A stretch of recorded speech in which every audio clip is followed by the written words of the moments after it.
2 বছরেরও বেশি সময় ধরে রাশিয়া ও ইউক্রেনের মধ্যে বিরামহীন যুদ্ধ চলছে। হামলা পাল্টা হামলায় যেন মেতে উঠেছে দুই দেশ। কখনো রাশিয়া, কখনো আবার ইউক্রেন পাল্লা দিয়ে চালাচ্ছে বড় বড় হামলা। এবার রাশিয়ায় ভয়াবহ হামলা চালালো ইউক্রেন। রাশিয়া অধিকৃত খার্কিভ অঞ্চলে থার্মাইট বর্ষণ করল দেশটির ড্রাগন ড্রোন। থার্মাইট বর্ষণে পুড়িয়ে দিল গাছপালা, এমনকি বেশ কিছু রুশ সেনার গাড়িও পুড়ে ছাই হয়ে গেছে। থার্মাইট হলো অ্যালুমিনিয়াম পাউডার এবং আয়রন অক্সাইডের মিশ্রণ। পুড়ে যাওয়ার সময় অত্যন্ত বেশি তাপমাত্রা সৃষ্টি করতে পারে এই বস্তুটি। ফলে ড্রোনের মুখ থেকে সেটি বর্ষিত হলে সামনে যা পায় সব কিছুকে পুড়িয়ে দিতে পারে। 1,25,000 ডিগ্রি সেলসিয়াস পর্যন্ত তাপমাত্রা তৈরি করতে পারে।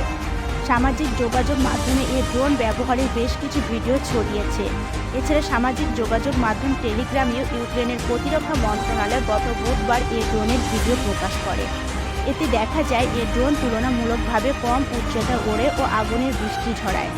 গলিত লোহা যখন ড্রোন থেকে পড়তে থাকে তখন এতে মনে হয় পৌরাণিক কাহিনীর ড্রাগনের মতো মুখ দিয়ে আগুন ঝরাচ্ছে।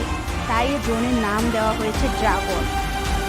জার্মানির একজন রসায়নবিদ 1890 সালে থার্মাইট আবিষ্কার করেন। এটি রেলপথ ঢালাই করতে ব্যবহার করা হতো, কিন্তু পরে সামরিক কাজেও ব্যবহার শুরু হয়। মন্ট্রিলের ম্যাকগিল বিশ্ববিদ্যালয়ের তথ্য অনুযায়ী প্রথম বিশ্বযুদ্ধের সময় বোমা হিসেবে থার্মাইট ব্যবহার করত জার্মানরা। দ্বিতীয় বিশ্বযুদ্ধের সময়ও জার্মানি ও তার মিত্ররা বোমা হিসেবে থার্মাইট ব্যবহার করে শত্রুদের অস্ত্র গলিয়ে ফেলত। থার্মাইটের নিখুঁত ক্ষমতার সাথে ড্রোনের ক্ষমতা একসঙ্গে যুক্ত হওয়ায় থার্মাইট বোমা আধুনিক যুদ্ধে একটি অত্যন্ত কার্যকর হাতিয়ার হয়ে উঠেছে। বলতে গেলে রাশিয়াকে পাল্টা মার দিয়ে রণক্ষেত্রের ছবি বদলে দিয়েছে ইউক্রেন। ফলে প্রবল চাপে পড়েছে পুতিন বাহিনী। এই পরিস্থিতিতে হঠাৎই যুদ্ধবিরতির কথা শোনা গেছে রুশ প্রেসিডেন্ট ভ্লাদিমির পুতিনের গলায়। তবে যুদ্ধ থামানোর জন্য তিনি ভরসা করতে চাইছেন ভারত, চীন, ব্রাজিল এই 3 দেশের উপরে। ইউক্রেনের প্রতিরোধ ও পাল্টা মারের সুর নরম করছেন তিনি, এমনটাই মনে করছে বিশেষজ্ঞ মহল।